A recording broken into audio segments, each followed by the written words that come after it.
Time, look to my right and I see the Hollywood sign. This is all so crazy.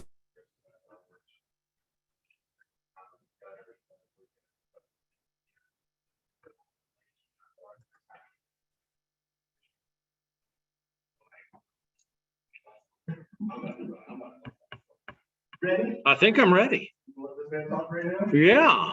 Come on up, Kai. So we're gonna go ahead and get started. 1 o'clock sharp. And so for everybody that is on Zoom, those of you that are in here in person, I'm Will King. You can't hear me. Bum, bum, bum, bum. Isn't it on?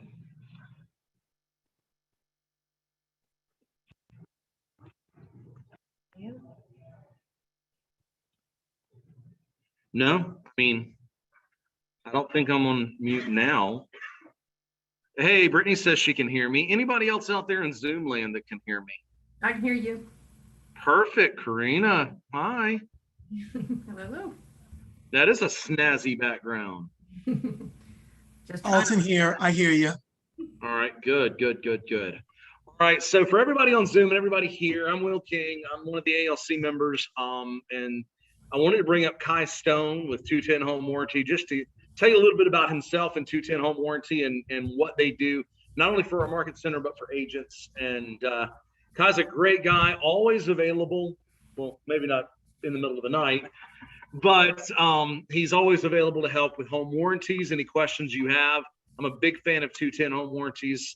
Use them for our buyers and honestly use them for ourselves. So I'll let Kai talk here for just a few minutes and then we'll get started with everything we're going to do today. Hey guys, good to see Corinna at least and everyone here. Appreciate the time to talk to you a minute today. We've been a partner with the Market Center here for a very long time. I've been in the company we'll be within the company 10 years as of November, which is kind of hard to believe, but we've been a partner here for just about that whole time with the Columbia Market Center. And we're here to really just protect you guys, protect your sellers and buyers. I say protect you because in this market, I would think that, you would want to have a pretty good risk management strategy with a lot of the market conditions that we have. And having a home warranty as part of your advisement to your sellers and buyers is an integral part of that risk management strategy. Just like, using board certified contracts and the seller's disclosure form and at least recommending a home inspection to those folks as well. We don't just think that, errors and emissions insurance companies believe that strongly as well. In fact, there are statistics from those companies, those providers of yours, that show that about 60% of disputes and errors and emissions claims could be drastically reduced or simply tossed out the window had a home warranty been presented to the seller or buyer in the transaction. So make sure you're using a warranty waiver or disclosure or advisement form, whatever you want to call it. They're built into our application pages to make it real easy for you. In this market, I'm not going to sit here and tell you to write them into your offers in every situation because it's just not like that, especially at certain price points. You are going to lose a deal if you're coming in with a warranty and you're in multiple offers and you have a cash buyer or something like that behind you. So that being said, it's still really important to protect the buyers because not only do we continue to have very high claim rates during this whole pandemic, we're going to continue to have them going forward because people just aren't going to go back to their offices like they were in the past. They're using their stuff more than they ever have. We also, just because of the people are getting stretched, while they're buying the house. I mean, they're having to put up more money to buy it. They're having to, forego a lot of the stuff that you could easily get done in the past in terms of repair. They may be even having to accept it as is. So they know there's going to have to be some stuff they're going to have to address likely, but then there's a lot of unexpected stuff that's going to pop up and really stretch their budget. So that's where a home warranty can really help them. Saw a couple of really interesting articles recently. One was from payments.com. It was talking about savings in the country and the economy right now. It said that about 125 million Americans, it's about 53%, 125 million Americans, and about 53% of folks who earn between $50 and $100,000 are living paycheck to paycheck. And when you're talking about millennials, that number is way higher. Millennials is about 70% of millennials that are making between $50,000 and $100,000 living paycheck to paycheck. And there's another article from Bankrate that was talking about just people's satisfaction overall with their recent home purchases.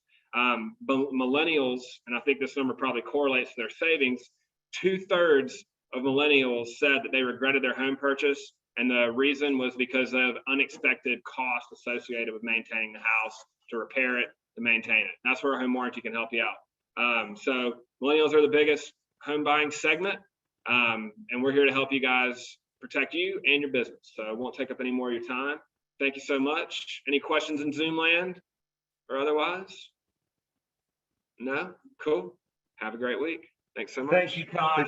Good to see you, Kai. Appreciate the time there. So here's how we're going to try to do this today.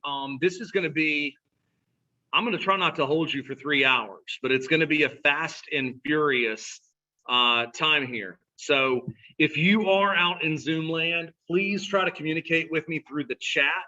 It's just going to be better for me to be able to engage with you on the chat. I'll get to as many questions as I can. And then for those of you that are here in person, if you don't have a laptop with you, you're welcome to stay and to observe the course. But a lot of what we do is going to be on our computer today. So this is also being recorded. I guess I can't move away from my computer. This is also being recorded. So you can always go back and watch it again, and it'll be on kwcresource.com. So for everybody that's in here today and out in Zoom, the very first thing I need you to do is you should have gotten 4 documents in your email. And that's the contract of sale, the disclosure of brokerage relationships, the exclusive right to buy agency agreement, and the exclusive right to sell agreement. So with those 4 documents, what we're going to do today is we're going to build out your templates in DocuSign. And why is this important? When you guys write contracts, how many times are you creating boxes and dragging boxes just to fill in a contract? And I'd love to hear from some of you, on average, how long do you think it takes you to write a contract? From the time go, Karina, what do you say? Can be 10 minutes. 10 Sometimes minutes for more, depends Karina. on I heard an distraction. hour in here. Mhm. It can take a wide variety of time. And I'll tell you, some of that's on you, but some of it's on your technology. If your technology is working for you in the right way, I was able to write a contract through my template in 4 minutes. Now that's having the MLS sheet in front of you and being ready to go. And so when you leave here today, you're going to have templated documents. You're going to have those 4 templated documents. And I can guarantee you, when you leave here today, you are going to get tagged in less compliance tags from Tracy, which, what does that ultimately do? It holds up our paychecks, right? So that's what we're going to accomplish here today.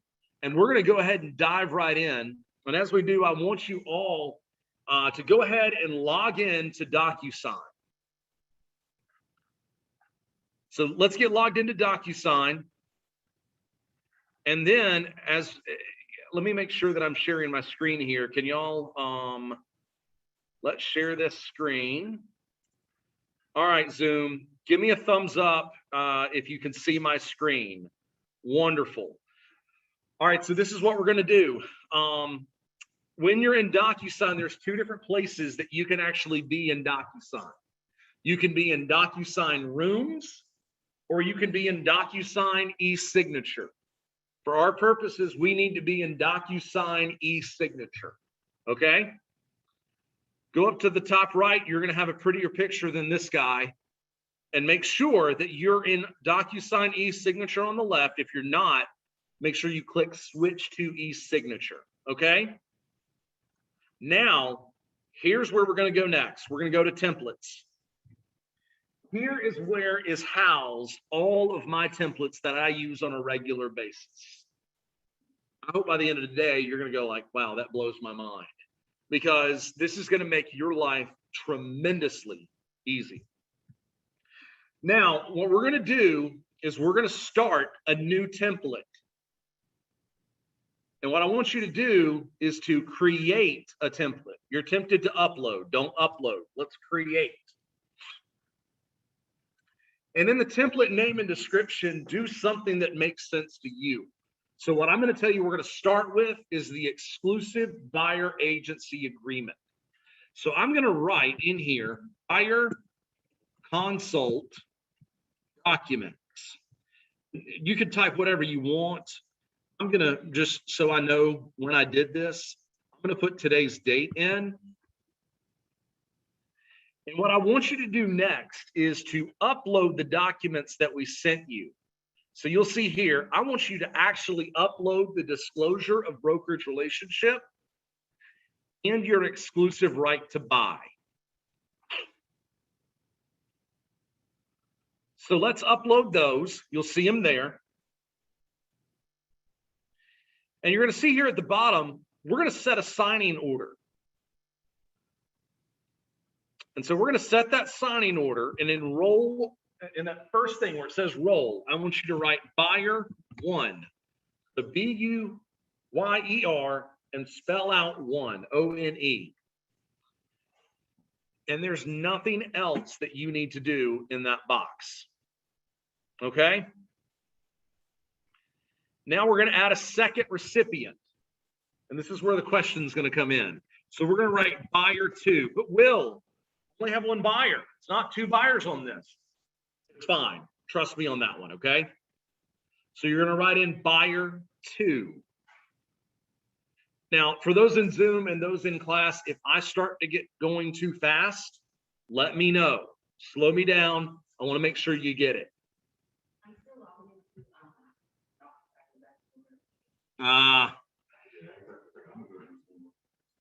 We'll get you guys connected. If you're here and you don't have a computer with you, you can grab one of the computers at one of the spaces out here and log on to the Zoom if you want to do that.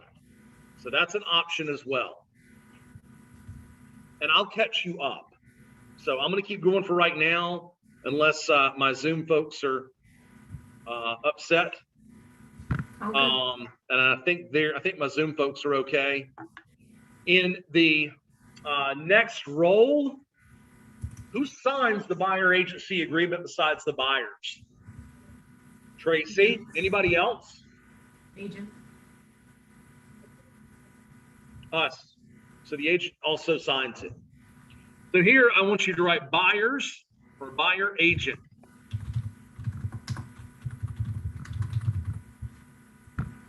And then one more role, and you already said it, it's who? It's Tracy. Okay. Now, let me go back to the previous one, buyer agent. Go ahead and put your name in there. And when you put your name in there and you hit the tab, you'll hopefully see your name. If not, go ahead and write your name in. Sorry, that should say buyer agent, not my name. So buyer agent, your name, and then your email address. Now look, it all here says needs to sign, needs to sign. Make sure that you have that as needs to sign. And then role number 4 is going to be Tracy. So managing broker. Brian. This is buy. So yeah, we're in the exclusive right to buy. Now under name, it is Tracy Stutler. And it actually pulled her up here a minute ago. You see it right there? If it doesn't pull it up for you, just type her name in and then her email address. I'm just going to click her name right there. So there are 4 potential people to be put on this agreement. You can keep them as buyer 1, buyer 2, and the orders 1 and 2, or you can just do that. Just order them in the way that you wish. Obviously, Tracy needs to be the last person signed. Typically, as the agent, you only want to sign after your buyers have signed. Okay? And then in terms of this, in terms of the custom email and language, that doesn't really carry over. I'm not sure why it doesn't carry over, but in the email subject, you could put something in there, buyer unsold documents or something. You're going to get an opportunity to change that later if you so choose. All right. Are we good to move forward? And once again, Zoom, just shoot me something in the chat because I can't really see you right now.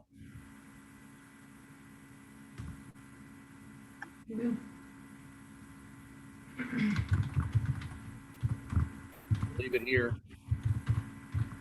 All right. Now we're going to hit next.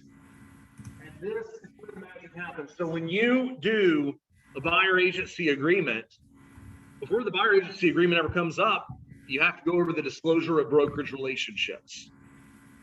So what I want you to do is I want you to go ahead and scroll down to the sign portion, and I want you to put the signature in for your buyer. So buyer 1 signature, let's put that in. And then buyer 2 signature, let's put that in as well. But I don't have a buyer 2. If you don't have a buyer 2, that's okay. Because it's going to, it's not even going to fill that field.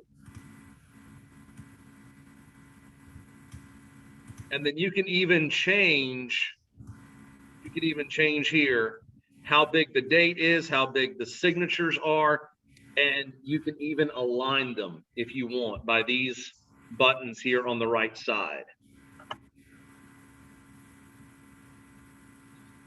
So I wrote buyer consult documents. When you are done with this, when we're done templating this, you'll be able to send this package as a template to your buyer. You'll get their signature on the disclosure and the buyer agency agreement, and you're done. Makes things a lot easier. Now, here we go. The exclusive right to buy. And I see you, Alton. Thanks for the feedback. We will do our best to slow it down a little bit as well.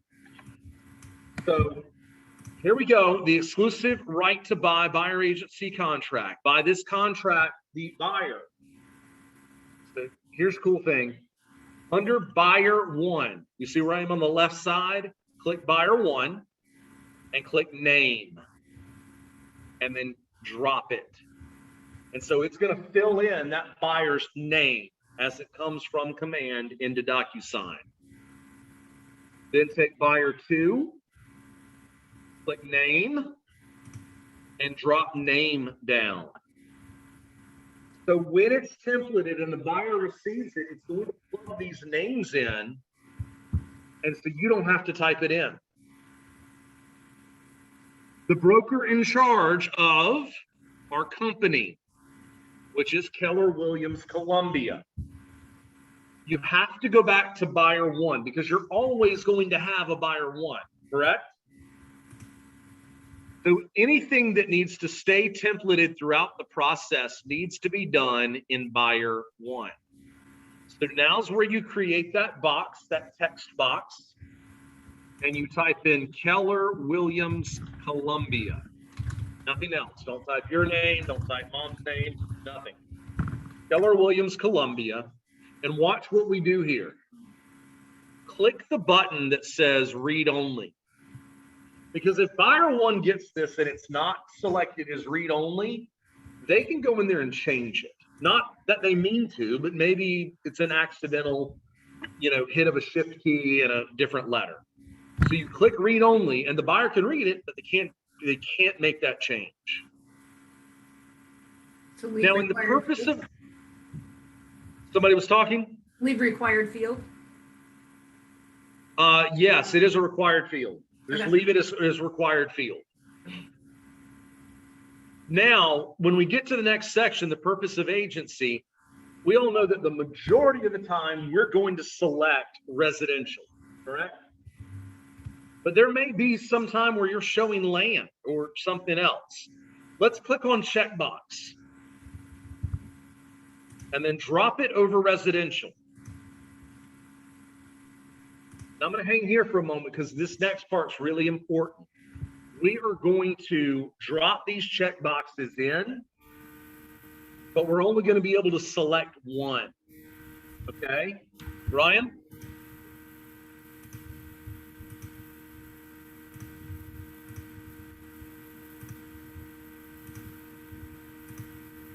Did you fill in the checkbox before you sent it?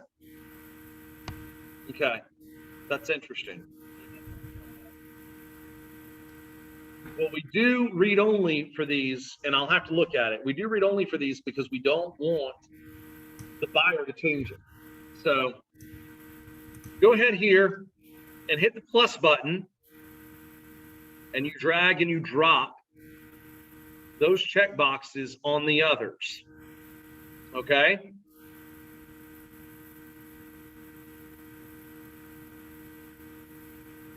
Now, some of this is going to be personal preference. You may say, I'm only doing residential, and I know that from here on out. Then drop one over residential and move on. You now do a data validation. You see all these are selected, and you write in here, select at most 1. And so when you select most at 1, that's it. It will only let you select one of those. And for the buyer, it's read only. I'm sorry? Which part? So you add the check boxes in by, you put the first one in and then hit the plus, and then you go down to where it says validation. And then you do select at most 1.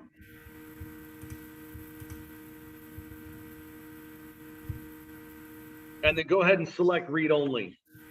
We're gonna have a few more text box of fun, if that's a word.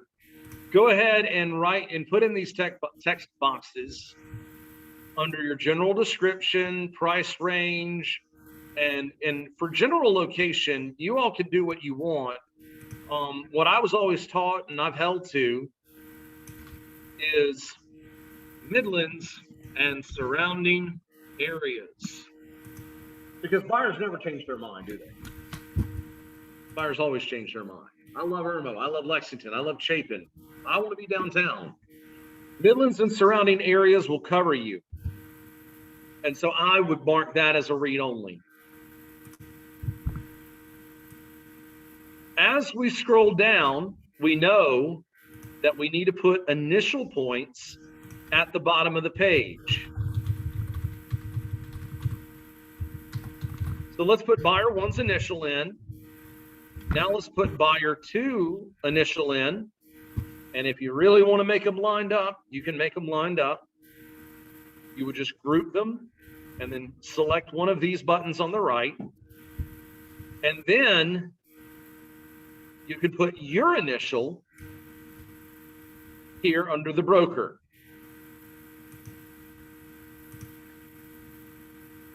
As we go down, compensation. So when we go to the compensation field, once again, this is a preference on how you run your business. Section 5A says that either you're going to get paid out of the MLS, a compensation agreement, or the buyer is responsible for it. Option 2 essentially says you're going to get paid out of whatever it says in the multiple listing service. So what I do, and once again, there's no right or wrong answer here. It's how you run your business. I drop in a checkbox and I go ahead and check it. And I hit read only under brokerage fee. And then I put my buyer initials in under option 2. If you get a buyer who is a high D, or if you get a buyer, probably more so a high C, but D's not going to read it. But if you get a buyer with a high C and they're reading this contract word for word and they get to 5A option 1, they're going to call you and they're going to go, I'm not paying you. And you could say, well, it's already designated in the MLS, but they are looking at the worst case scenario and that they don't get paid through that and they have to pay you themselves. So, you know, and if you show a for sale by owner, certainly get a compensation agreement. So that's 5A option 2. I don't mess with 5B. Term of agency, go back to buyer 1. Make sure you're on buyer 1. And you're going to put a text box for your term of agency.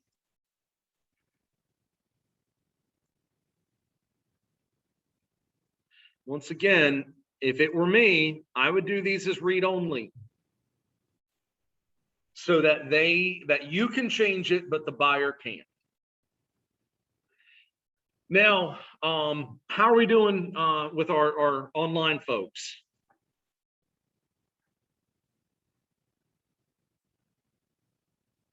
How's everybody doing? All good. All good? Okay. In 7, we're going to go ahead and put initials in. And where we typically see those initials is under that first section. The third line down. Now remember, you can group those right here and make them smaller. But here's the other thing you can do. Let's copy and paste them. Control C, Control V if you're on a PC. Control C, Control V if you are on, once again, a PC. And then if you're a Mac, somebody on Zoom is going to have to help me with what you do on a Mac. Command D. Here's one other part I want y'all to remember, and this is important. So when you see these initial points, your initial points where you want them to sign need to be solid colors. Because if they're not solid colors and they look like this, the buyer could skip it and not sign it. So make sure that it is a required field for them to sign. And once again, let's go back to the bottom of the page and add our initials and the buyer's initials.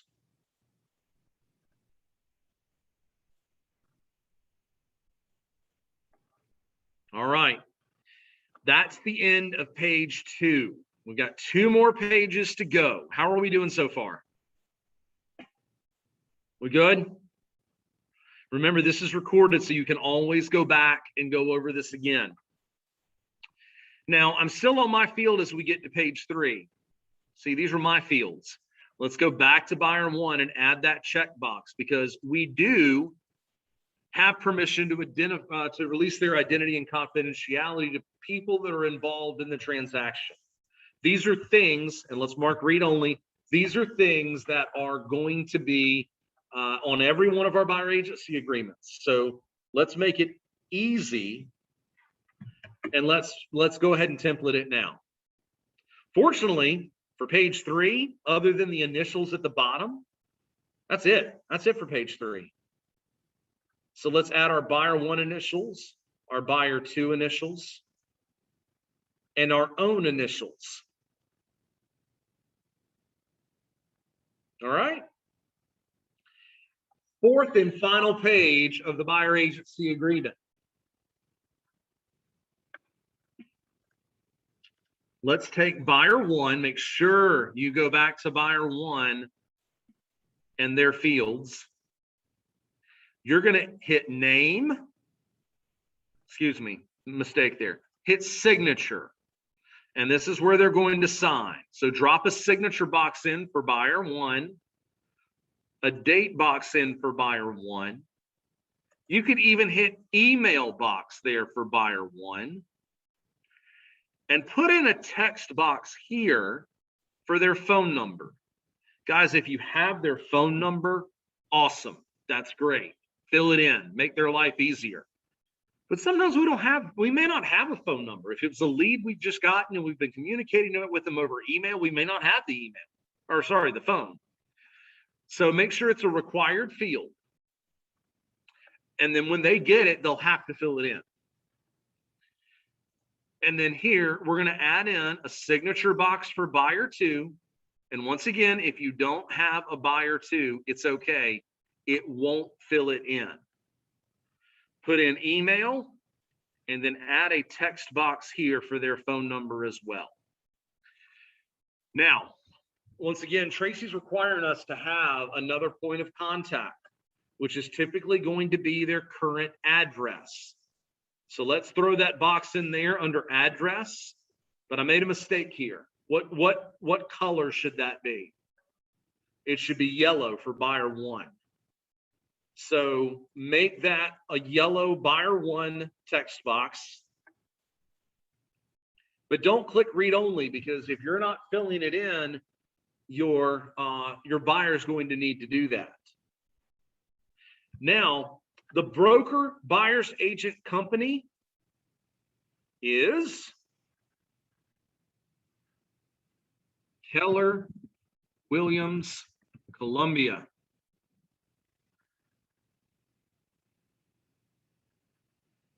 Broker licensee, I would go ahead and put your name here and the date, and then let's drop Tracy in there as well. And the date signed. Whoops, we got one more place to put initials. So let's drop our initials in.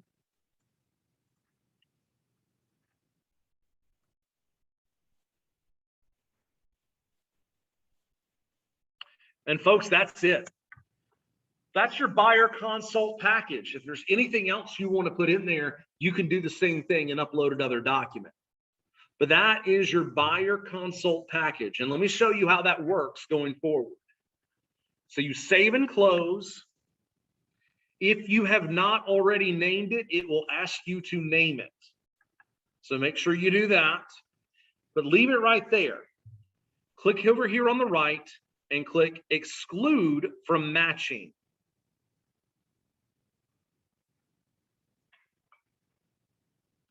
So exclude from matching.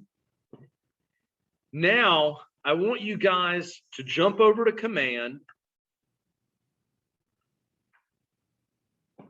and let's just find a buyer opportunity. We'll use this gentleman for example. Now you see, I've got stuff filled out here, but I don't have his email because this is a guy that I've talked to over the phone, but I don't have his email. So that's not going to fill in. That's something for us to be aware of. Start your transaction, go into DocuSign. And this is how this template gets used.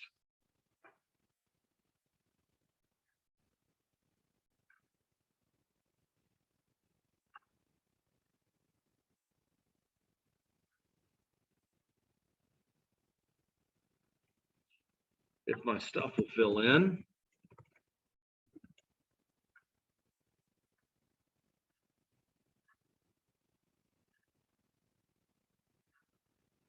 All right, here we go. So when you get to DocuSign and you're ready to use this, you're ready to write that buyer agency agreement for Mr. Shirley, you click on envelopes and you click new. And then you click use template. And there are my buyer consult docs that we just finished.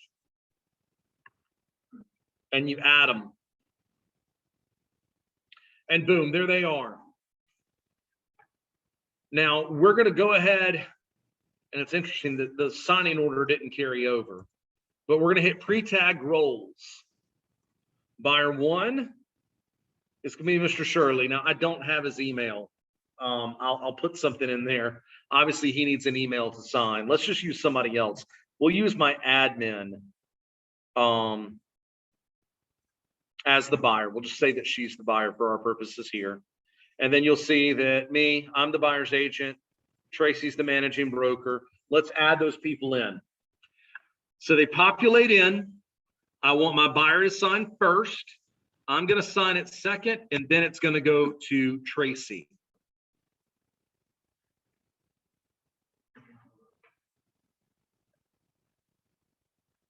So going back out, once you get to DocuSign Rooms through command, you'll click envelopes. and then you'll click New. You don't have envelopes in your DocuSign? Are you in DocuSign rooms? Did you access it through commands? Through command? No, go through command. If you're not seeing envelopes in your DocuSign, it's in the rooms section of DocuSign. We just got out of e-signature. So go to DocuSign rooms through command and you will see envelopes.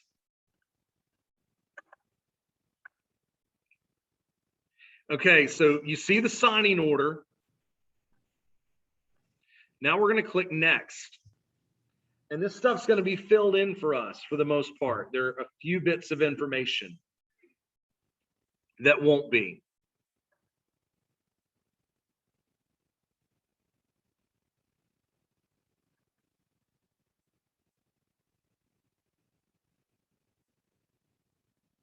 Wow, this computer's running slow. All right, here we go. The disclosure of real estate brokerage relationships. Remember, I only had one buyer. I didn't have a buyer too. There you go. Her signature box and date are already populated. Scroll down a little bit more. Look, no buyer two, just her full name, Keller Williams Columbia, and my buttons to select the purpose of agency. We're gonna say it's residential, read only. And in the general description, she's looking for a single family dwelling. Her approximate price range up to $200,000. You just keep going. So you can make those read only as well. And then as you scroll to the bottom, yeah, Karina, it's blurry as if it has double words. It's because I think we went in here twice. And because I went out, it already populated that. So just keep that in mind. If you go, that's the reason why it's looking that way. Initial point already there for option 2, brokerage fee. Hey, what's that term of agency? So the term of agency, we're going to say begins on August 12th, 2021. And hey, we're going to find you something by the end of the year, whatever you want to put in here, whatever you've agreed to with them. Her initials are already here. I don't need to do anything with it. My initials are here. And as we scroll down, you'll see her signature point, date, email. There's no email in there, so I would know I need to change that out. And then type in the phone number and address, and you hit send. Then what happens is it's delivered to the buyer. Once the buyer has signed it, it comes back to you.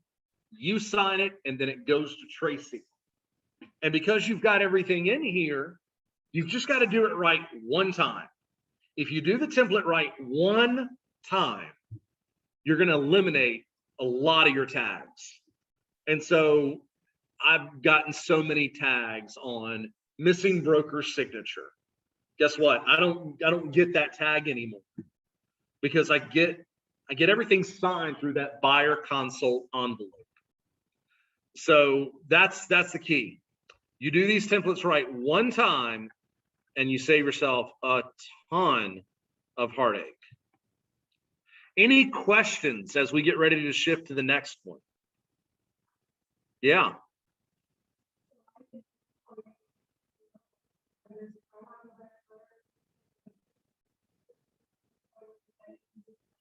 Yes, that's a great question. That's exactly what you do. So if you didn't hear the question online, Kim asked if I want to go back and change it, or I want to do something that I haven't done yet. Go back to DocuSign through the main door of DocuSign and make sure that you are in e-signature right here, not rooms. So don't switch to rooms. And then you can go into that template and you can click edit and you can edit that template. And so it's not that, I said, if you do it right one time, if you realize you messed up something in the template, go back and correct it and you're done. So yes, edit the template through that and you're golden. Great example of that, Kim. I realized on my contract of sale, it's funny because Kai was just here. There's certain things in the contract of sale that I put into every buyer contract. Seller to leave utilities on 1 business day after closing. Termite bond, if applicable, to transfer to the buyer at no cost. And so you can put those things in, but I missed one of them. And so I went back, I edited my template, I put it in, and it's there going forward. So yes, you can do that. How about my folks online? Anything you guys want to ask before we move to the next one?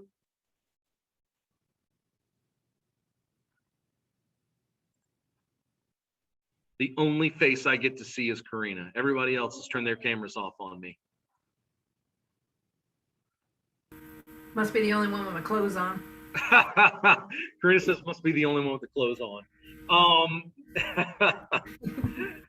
So here we go. We're going to dive into the exclusive right to sell, which is very much like the exclusive right to buy. And so it won't take us very long. And then we'll probably take a quick break before we dive into the contract.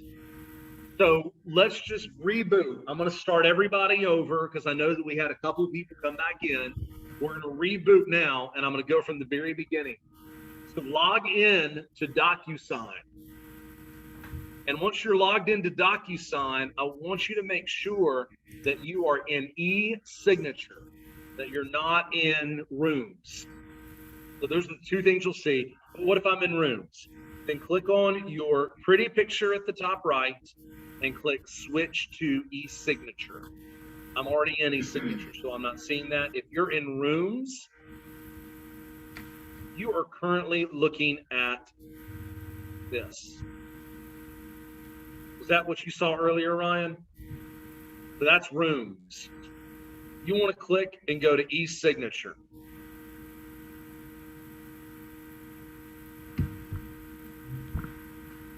Somebody needs to poke the hamster on the internet wheel. Good grief.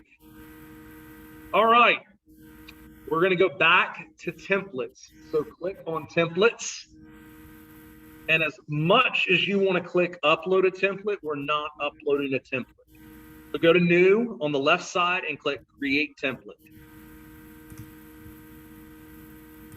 This is going to be my exclusive right to sell or listing agreement or listing consult, whatever you want to name it. And then to make your life easier, let's go ahead and upload your disclosure of brokerage relationships and your exclusive right to sell. How did I pull them? You should have gotten them in an email. Did you register for the class? Gabby sent all those out. So there are 4 things in there. One of those is the disclosure of brokerage, and the other one's the exclusive right to sell.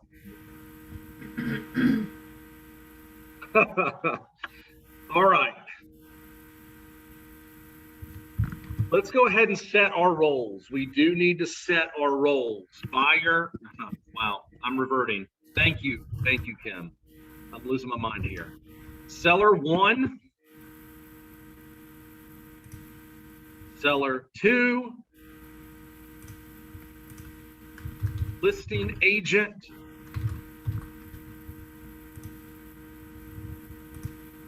And managing broker.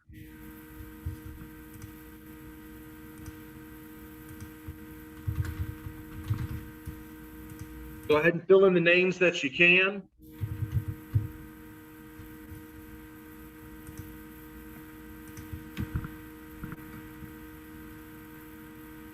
Everybody in person, y'all good? Everybody online, are y'all good?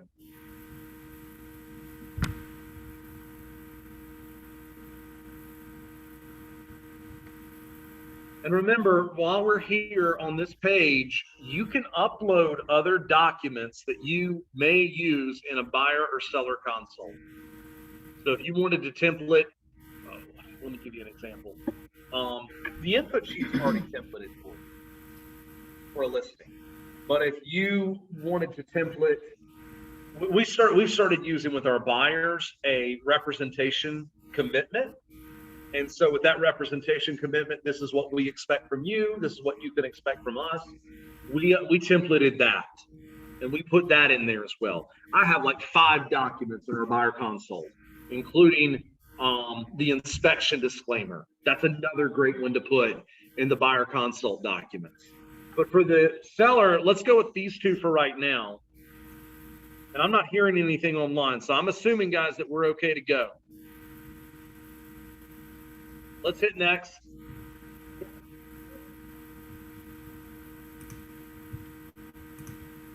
I tried to use the custom email. I would love for it to work. I'm missing something because it's not working for me.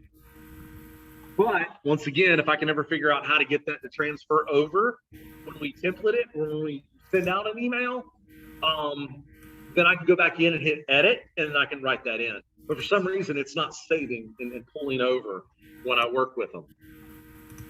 So disclosure of brokerage, you guys know what to do here. What do we do?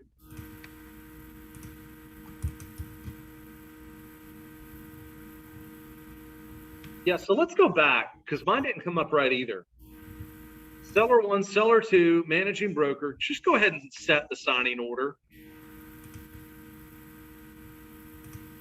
You can go back, Kim, and rearrange them. You can click on them and drag them. If your documents came up backwards and the buy was ahead of the brokerage, you can click and drag. Okay, Seller 1, Seller 2, I want them to sign first.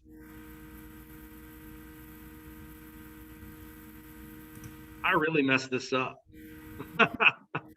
Okay. Seller 2 is empty. That's me. And then Tracy's 3. Now click next. I think we should finally be okay now.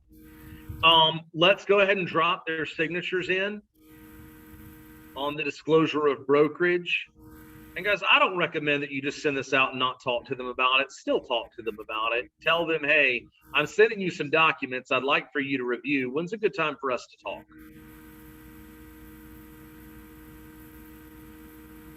And if you're really particular about how things line up, like one person I know that's on our Zoom call, I worked with her for 20 years, she knows. Then go ahead and just line it up with your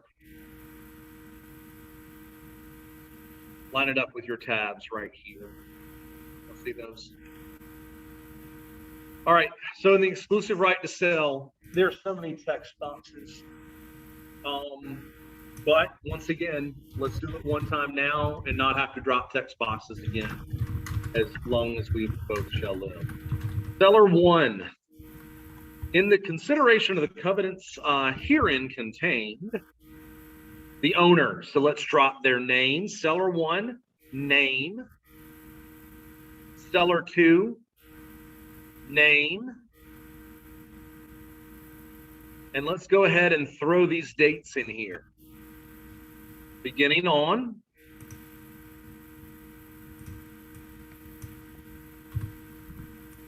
And ending on.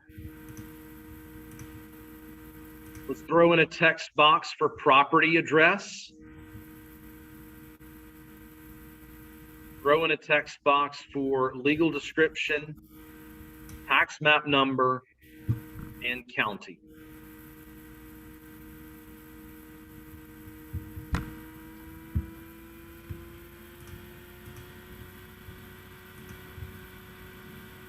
Now, much in the same way as the buyer agency had certain initial points in B, we're going to do the same thing here. So initial on that first line that they received the disclosure. Once again, oversized initial boxes. Make them smaller. And then if you want to drop them in again, you can, or you can just copy and paste. Control C, Control V, for your PC users, and Command D is what I'm hearing for Mac. Go back to Seller 1 and drop in your text box for the price. Go ahead and drop in your text box under compensation, because all commissions are negotiable. And then if there's an authorization period in which Keller Williams Columbia reserves the right to come back to the seller. So in other words, if we're relieved of our duties or we exit, there are so many days that we have to come back to them if there is a buyer that saw the property while we were listing it, that ultimately buys it. So whatever you put in there as days, leave it there as a text box. And then we're going to have the seller initial, Seller 1 and Seller 2, initial the bottom of the page. And be sure to put their dates in there too. That's a tag waiting to happen. All right, the buyer agent. Let's put a text box here showing how much percentage of that total percentage that the buyer's agent is going to receive. And then whatever you do for transaction broker, put a text box there.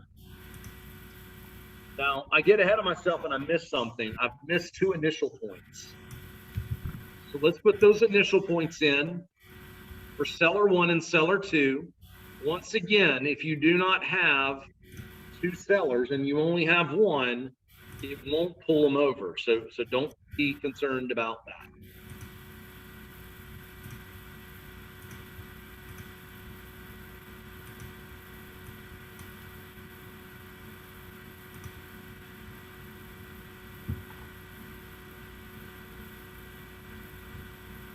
Let's go back to Seller 1 if you're not already on there, and let's click on checkbox, because it will be listed in the multiple listing service. And if you get in a weird situation where it's not going to be, you can change this through the template when you start to write it.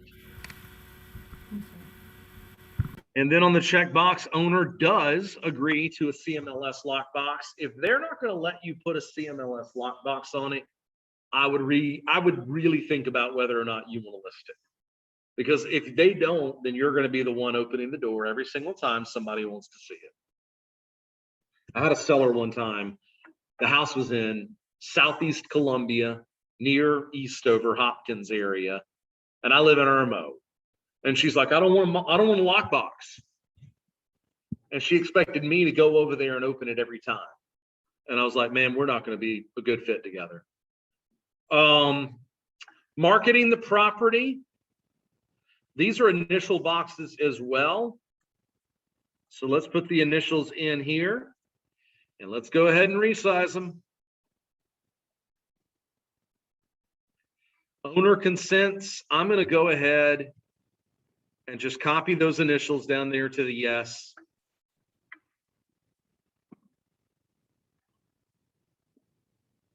Copy and paste can be your best friend. Let's put the initial points at the bottom of the page and the dates. What else here do we need to template?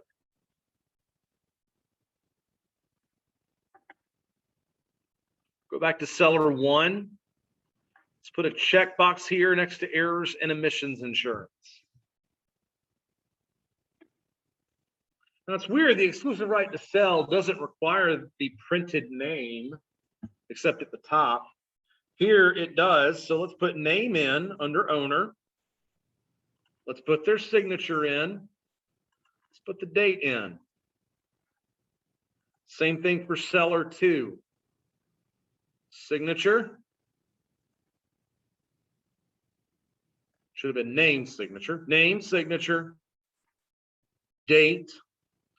And if you once again have somebody with a really long name, you can make these smaller, you can move them around. We're going to put their emails in.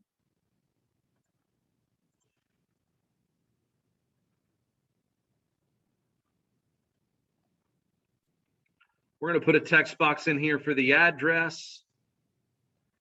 And let's go ahead and put the phone numbers in here as well. Any information that you need but you don't have, make it a required field for your buyers and sellers.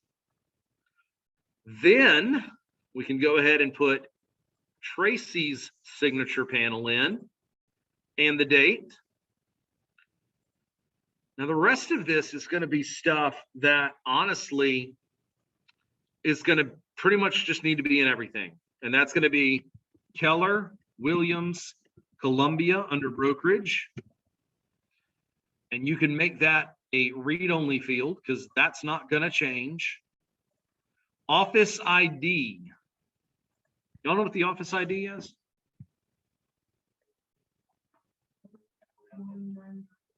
KELL01. 11999 is actually, that's the LLR code. The MLS code is KELL01. Brokerage address 1 Harbison Way, Suite 115, Columbia 29212. Whoops. Once again, you can make these things read only because they're just going to stay there. The agent's name other than the broker, well, that's me.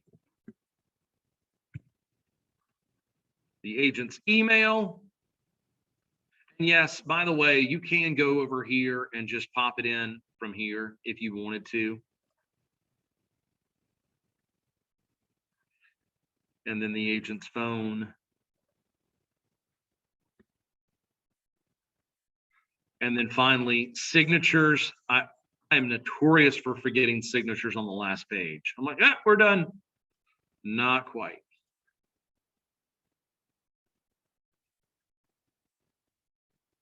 There you go. So that is a templated exclusive right to sell agreement. Any questions?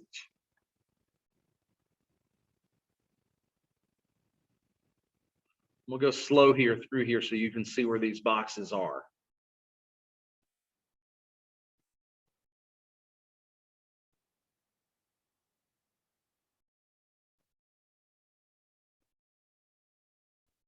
Do y'all see how this can save you time?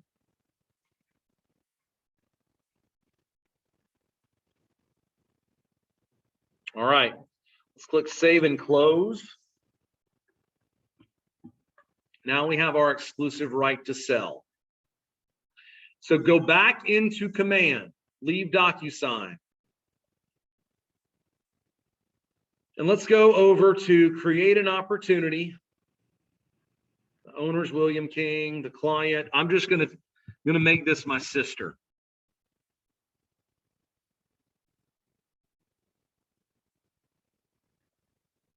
Estimated listing price, $285. Let's just say that. And then let's go ahead and create the opportunity. And here is how the template is going to be used. Let's go to Documents. Go to DocuSign from Command and make absolutely sure that you're in DocuSign Rooms. Go to the Details tab. If you've put them into Command correctly, this is going to move over into DocuSign. If you're missing any information, here's your opportunity to add it in, change it, whatever is best.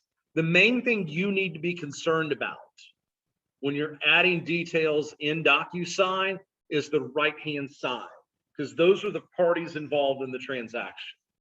That's really what you need to be concerned about. Everything else you can fill in.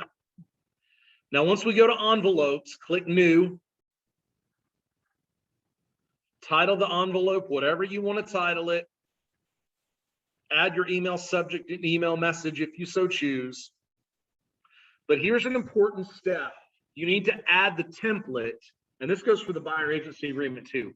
add the template before you add the people. Because if you add the people before the template, your template's not going to work. Because what we need to do is we need to add pre-tagged roles. I'll show you that. So use the template before you add the people.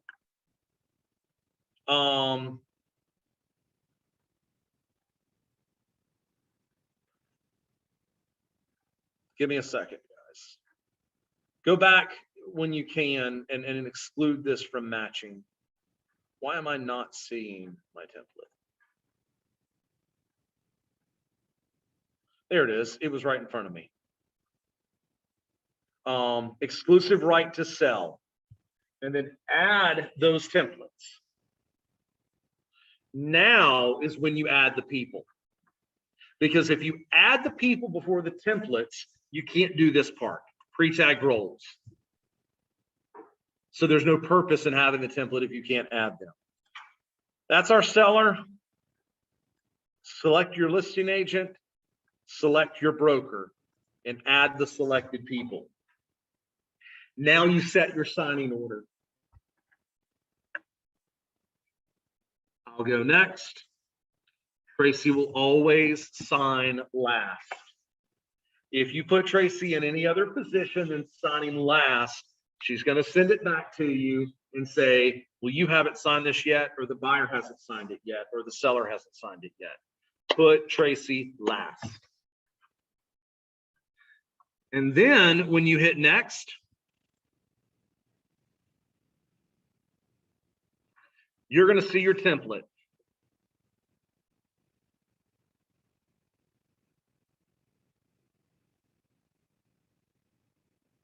Eventually. There's your disclosure of real estate brokerage relationships. There's their signature point in every text box that we created. You can tab and fill those in. Fill in all your text boxes. And as you do, let's make them read only, because we do not want the seller to change them. Be a shame if you didn't make your compensation box read only and they went in there and changed it from 6 to 1, something weird. Initial points are all there. Everything's there. And then you hit send. I don't know why this is all fuzzy. It looks like it's okay. That's a great question. But yes, I mean, because those are fuzzy right there, let's go ahead and delete them because they're already there. Odd. Okay. That's a great point. But because we put them in there as read only, they populated already. Okay. So then I guess the solution is not to do them as read only. But you can make them read only on this end.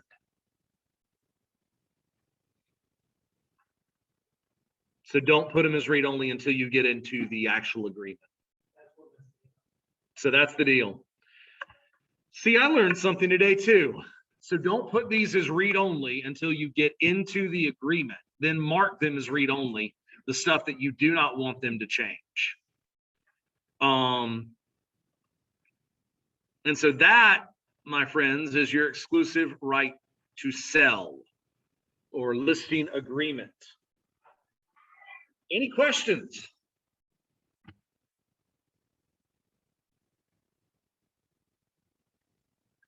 Anything from my Zoom friends? Karina says no.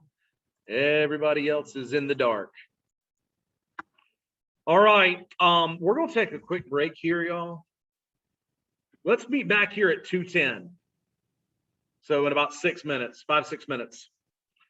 And then we will go to the contract of sale, which will take us a little bit longer, but it is a total cover your behind.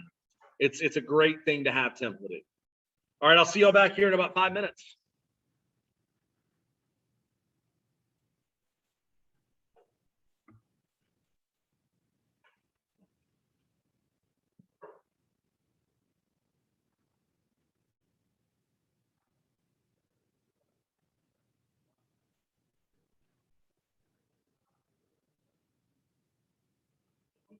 Well,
thanks for coming. Yeah, it's gonna be recorded, so.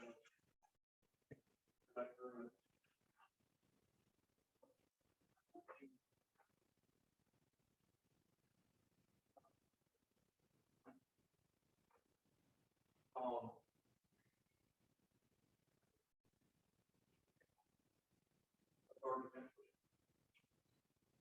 You'll have to party in the opportunity to work on. Sign through that.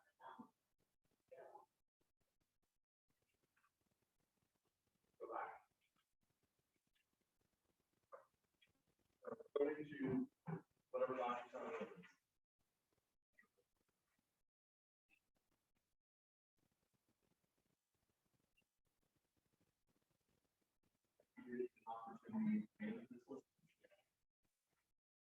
Opportunity.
All right. Here we go. Now, the contract of sale is going to be a standalone document. And what I mean by that is I don't put anything else in the envelope with the contract of sale. That's all that's there. So let's back on out to DocuSign e-signature. I'm going to close this out because I don't need it anymore. So get back to DocuSign e-signature. Once again, not DocuSign Rooms, DocuSign e-signature. And we are going to create another template. And we're going to title this one Contract of Sale. And 08/12/21. Now we're going to upload that contract of sale that you should have gotten in your email when you registered for the class. This came directly from Tracy, so don't blame me. Roll. You're only going to need to template this contract of sale for a buyer, because on a listing of the buyer's agent is going to send you the contract. So we're doing this in the buyer mode. Buyer 1, buyer 2. Now, you don't need to sign the contract of sale. There's nowhere on the contract of sale for you to sign as the agent. Just no, not even Tracy. You might have to sign it when you ratify it, but you don't know right now if you're going to ratify it or the other agent's going to ratify it. You don't know. So you've got buyer 1 and buyer 2, and honestly, you can stick with that. You can change your email subject.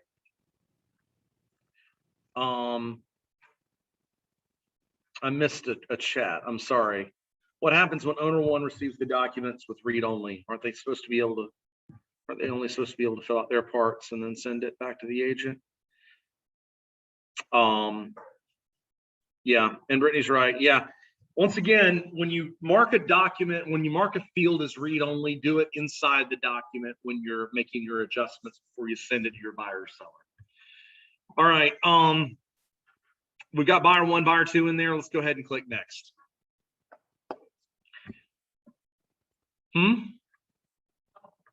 Oh, no. I thought you had a question. Contract of sale is entered into. Let's go ahead and put one of those fun text boxes in there. So we don't know what date it's going to be. And then let's go ahead and put the buyer's names in there. Buyer 1 name, buyer 2 name. Under buyer, remember we've got to get them to initial next to the disclosure of brokerage relationship form. So let's go ahead and drop those in along with the dates. Guys, make the dates work the best way you can. I mean, it's hard to get some of these things to stack in. If you need to change the formatting and make it smaller, you can make it smaller. You can make them all pretty. And then go ahead and add in your checkbox for client, because you're not going this far unless they're a client. Now, go ahead and drop in some more text boxes under the property so that you can put that legal description in there.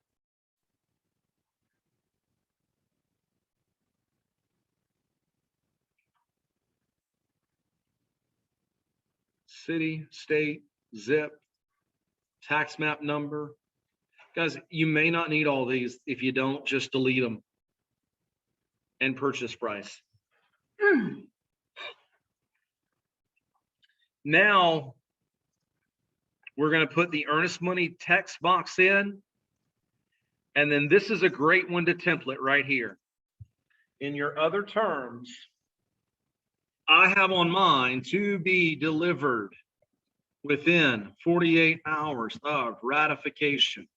And I misspelled ratification. All right. And you can leave that in there. You can mark it as read only when we get to the actual contract. Earnest money held in trust by, and then you leave a text box there. Let's put our initials at the bottom of the page for our buyers.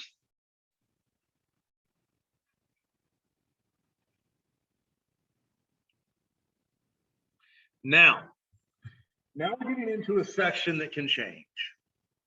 And what I would tell you is, you may ask for closing costs, you may not. My recommendation is to put initial points and dates on both, and whichever one you don't use, delete it once you get into the contract.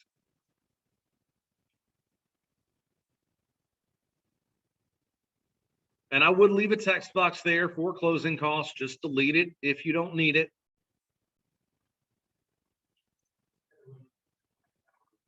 Delivered within 48 hours of ratification.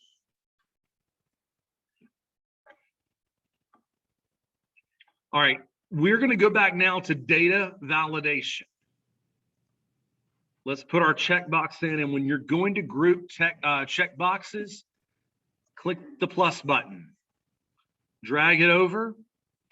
Now, it is either going to be contingent upon financing or it is not going to be contingent upon financing. So go to validation, select exactly one. Let's put our initials in.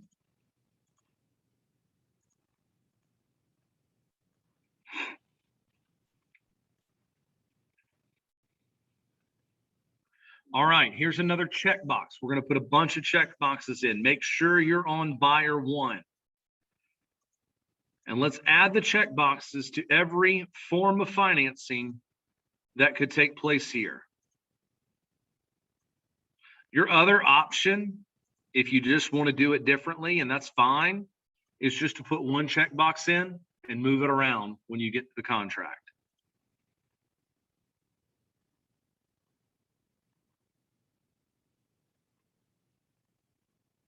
You can put one under seller financing. Those are rare, but you can put it there if you want. Now, there's only going to be how many types of financing? One. Let's put our initials back in on the bottom of page 2.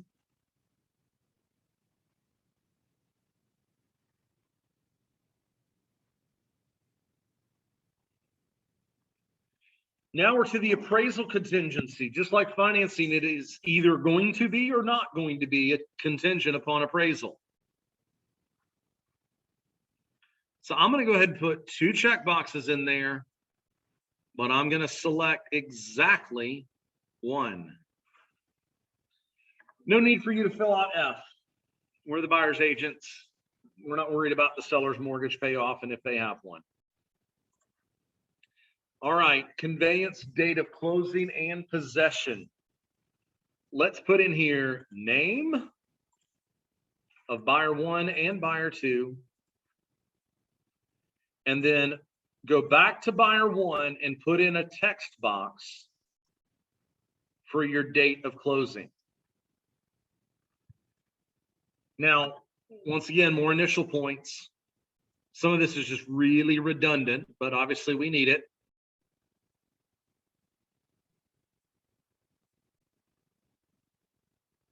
And then go back to buyer 1 and put in your checkbox.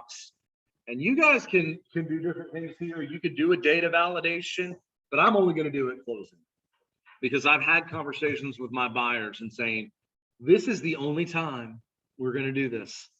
You're going to get the house at closing. We're not going to do early occupancy. We're not going to let them stay longer at closing.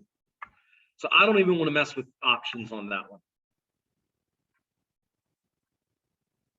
And then subject, we'll get to due diligence here in a minute. Put your initial points in at the bottom and the dates.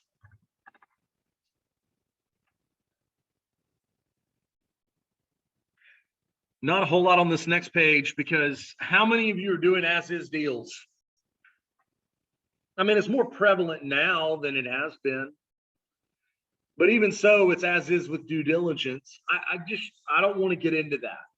So I'm not going to put initial points here because the instances where this comes up and you're going to do as is are less frequent than what we typically see. So I'm going to put the initial points in. Once again, that's personal preference. If y'all want to put boxes in there and delete them later, totally fine.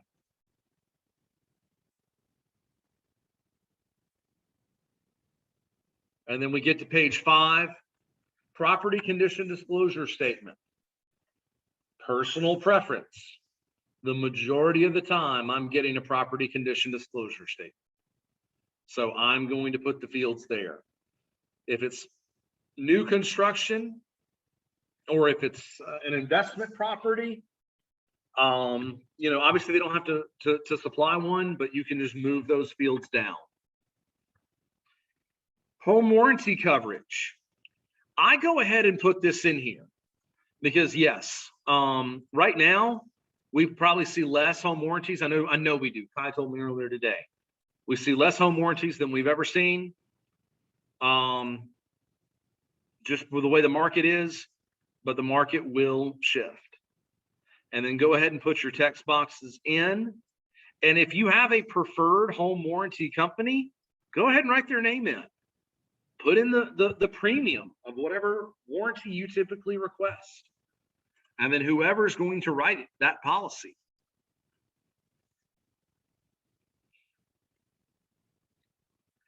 And then the property documentation, as you know, with the buyers, we fill it out. The seller has to review it and approve it. Now, let's do, I would recommend doing data validation on this and selecting exactly one, because you really need to pay attention to these fields and try not to default onto what you normally do.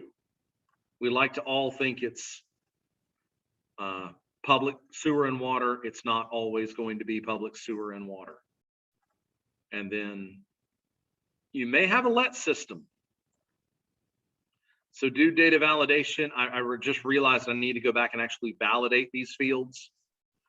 Select exactly one. Highlight these, select exactly one.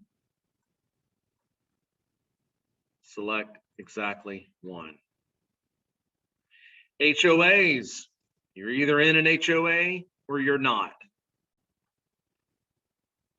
Select exactly one. And then put in your text boxes here for whatever that HOA fee is. And put in one for who that HOA association is. You can also validate this field, special assessments. That's also an unusual case, but it could happen. And then your initial fields. Remember, we're doing all of this under buyer one because we always know we'll always have one buyer, at least one buyer. All right, sale and closing contingencies. We don't see those much anymore, do we? Let's go ahead and validate that because I'm not just looking for today. I'm also looking at what the market will eventually do.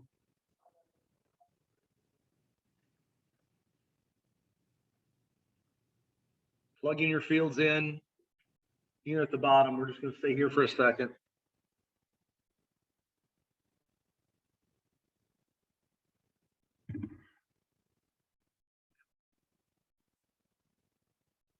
All right.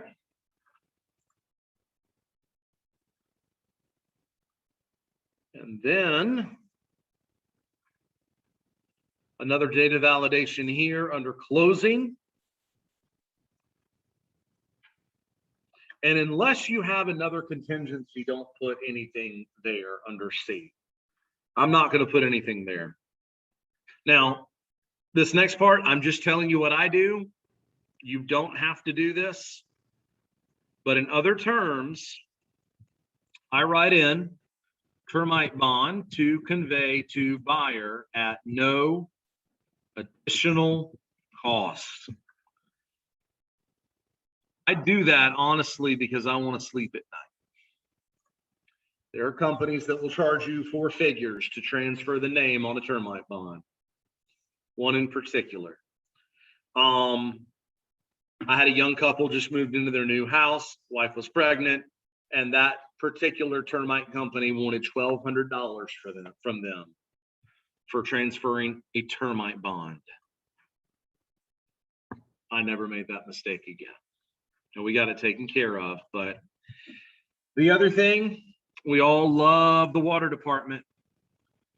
Seller to leave utilities, or if you even want to get more specific and say water, you can say water. To leave utilities on for 1 business day beyond closing.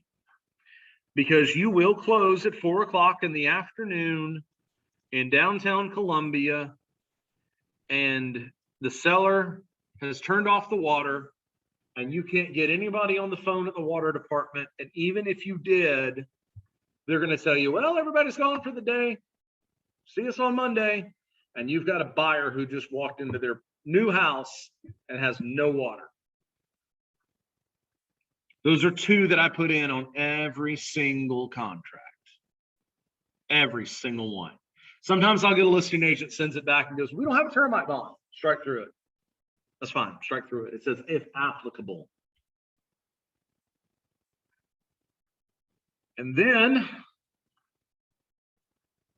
we're going to throw in our initials at the bottom of the page and the date. Expiration of offer.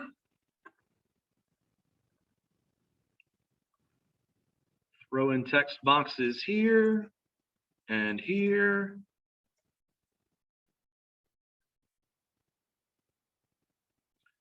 And under there for the date.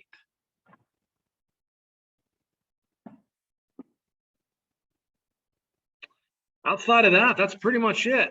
Let's put in our signatures. It's going to want a typed or printed name. So just click on that name box. Make sure you have the legal name of the buyer or the seller. If you have them in there as Billy Bob, make sure it's William Robert. Just going to save yourself a lot of time. This is a fun one to do. Who's the buyer's agent? No, it's you. It's you. Go ahead and put your information in there. Save yourself a little more time.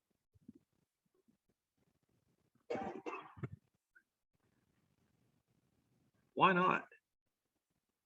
Do you all know your license numbers? Put that in there too.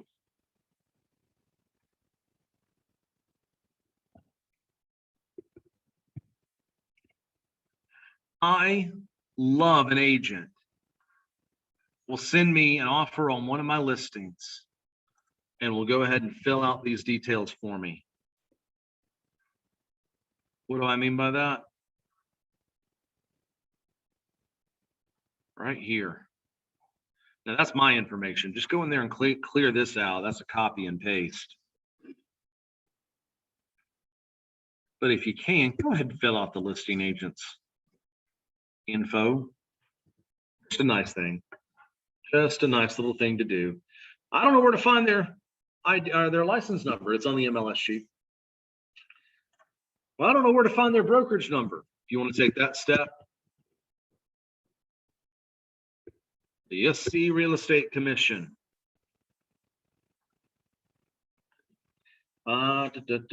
Use their license number. It's gonna make life easier. Josh Stevenson, I love him to death. You won't find Josh Stevenson on LLR. It's Richard. His name is Richard Stevenson. So put their license number in. I'm just going to pick one of these I previously looked for, 42765. Hey, that's Heidi Brown. You click on their license number, you click on their office. There it is, 15717. That's their office number. Another cool thing to do. Matt, does it warm your heart? Does it warm your heart when you get an offer on a listing and they've already filled out your information?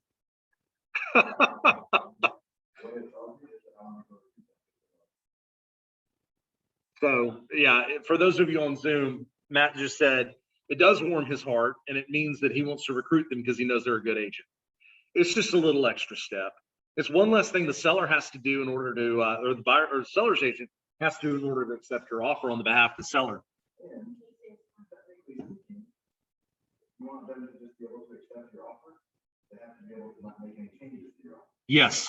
So if they have to add that information in later, technically, if they don't want to court, that can be considered a change, when they actually have a contract. It's a great point. So Matt was saying for all of those on Zoom land, if you don't fill that out, then it could technically be considered a change, and you might not have a contract if it ever goes to court because it was a change to the contract. Really, I was watching, I'm just wondering. Everybody moved away from me. Yeah, my Zoom folks can't smell me, so that doesn't matter. But yeah, that's the end. I don't put in a ratification box at the end. Once again, I don't know who's going to ratify this contract. So we'll figure that out once everything has been negotiated. Now I'm moving quick here, but that's really it. That's the contract of sale. And so now you can have a templated contract of sale. So when you sit down with that MLS sheet, you can write this offer a lot quicker because you're not popping in there with text boxes and check boxes and all this other stuff.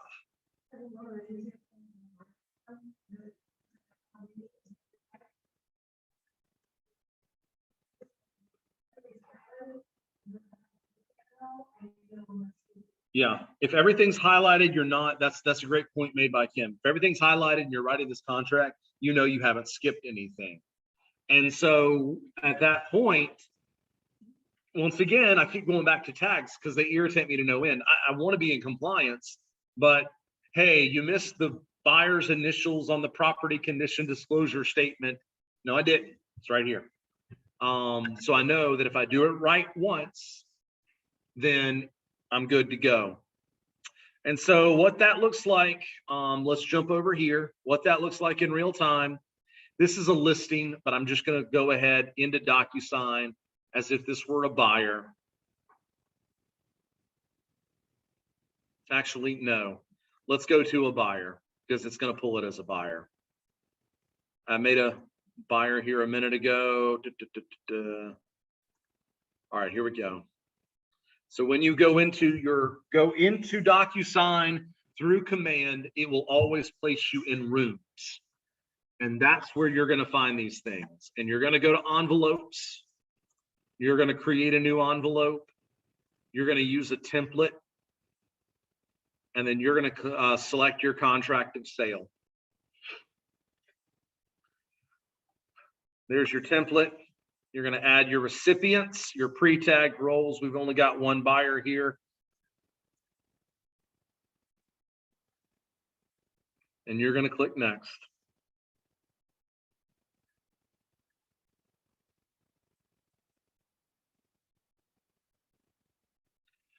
When you drop into DocuSign, your template's there and you are off to the races. And I truly mean that, like August 12th, 2020. If I knew the date, it would be a whole lot easier. Fill that out, fill out your earnest money.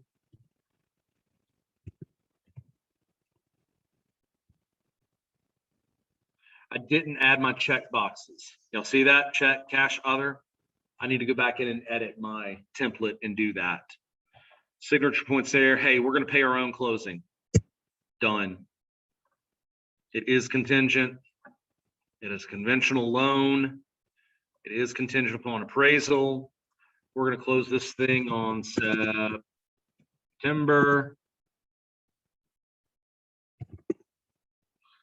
20th. That's fine.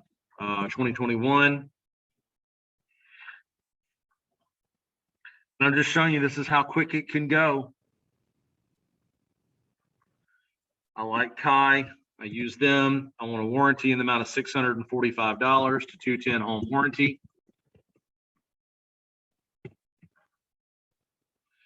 Public sewer, public water, not contingent on third party. Forgot another one right there, flood zone. You'll let me forget a couple of them. $400 a year on the HOA, paid to MJS.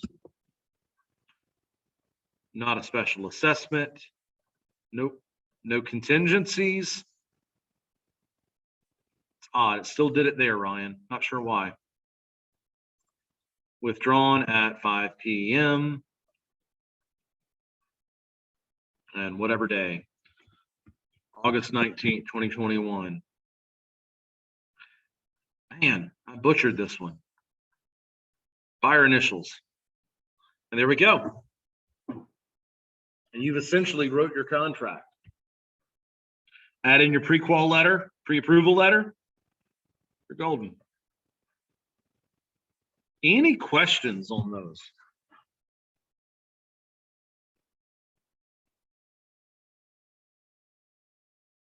I want to go back to my template really quick. Let's edit that template, and I want to see if by some chance I may have made those, Ryan, read only.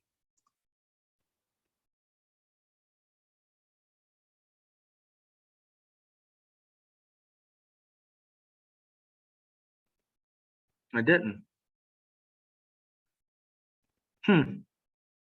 It's still doubled up on them.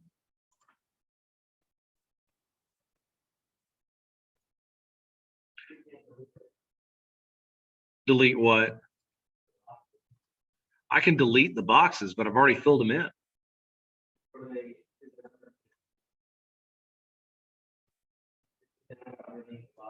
No. See? I'll have to ask Andrew Morrison about that one. I'm in the template.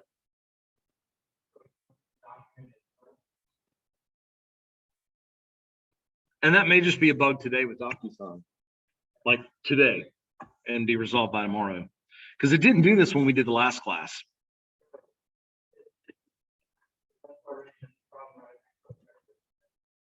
Yeah.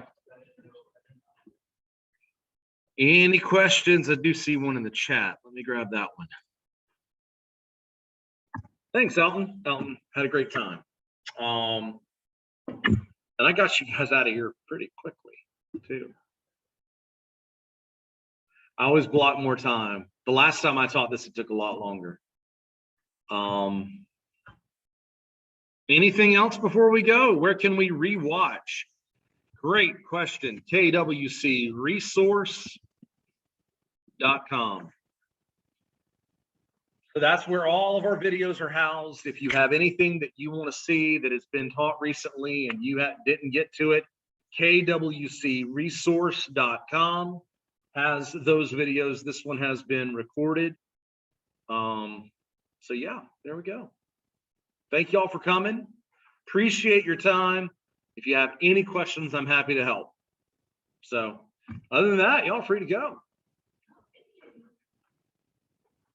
Bye, Karina. Thanks, Will. That was great. You too.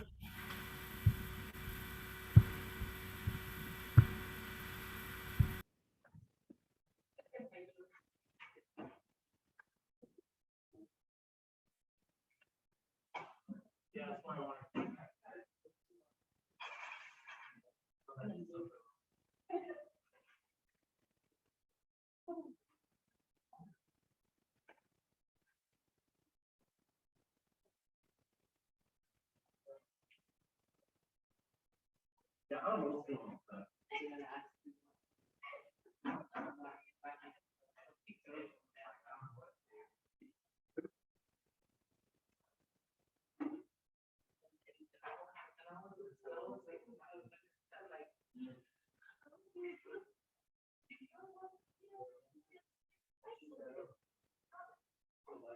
Yeah.